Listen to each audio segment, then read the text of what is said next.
विंध्य कल्पना में आपका स्वागत है।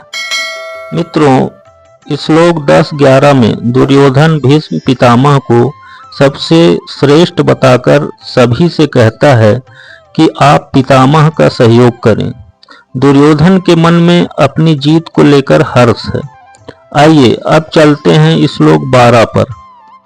तस्य सज्जन यन्हर्षं कुरु वृद्धः पितामह सिंहनादं विनिद्योच्चैः शंखं दध्मौ प्रतापवान।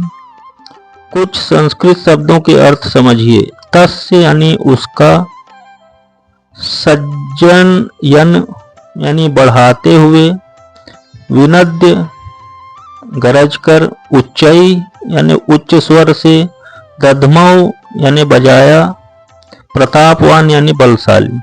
अर्थात तब सिंह गर्जना की सी ध्वनि करने वाले अपने शंख को भीष्म पितामह ने उच्च स्वर में बजाया, जिससे दुर्योधन प्रसन्न हुआ।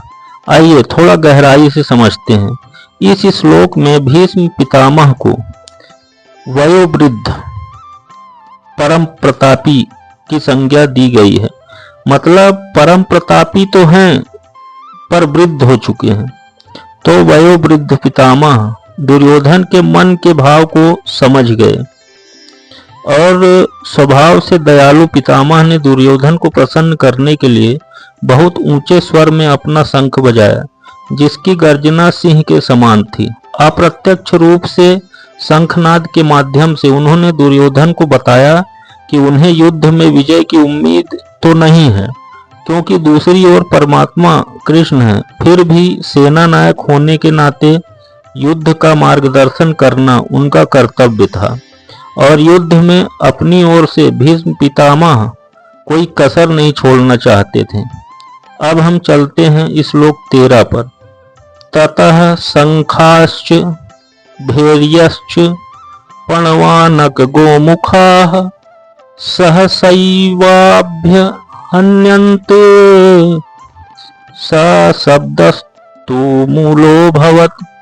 कुछ संस्कृत शब्दों के अर्थ। ततः यानी तत्पश्चात, भैर्य यानी बड़े बड़े ढोल नगाड़े, पणवानक यानी ढोल तथा मृदंग, गोमुखा यानी श्रृंग, अभ्यहन्यंत यानी एक साथ बजाए गए, तुमुलः यानी कोलाहलपूर्ण, अभवत यानी हो गया। अर्थात पितामह भीष्म ने जैसे ही शंखनाद किया, उसके बाद दुर्योधन की सेना की ओर से शंख नगाड़े, बिगुल, तुरही तथा सींग सहसा एक साथ बज उठे। यह संवेद स्वर अत्यंत कोलाहलपूर्ण था।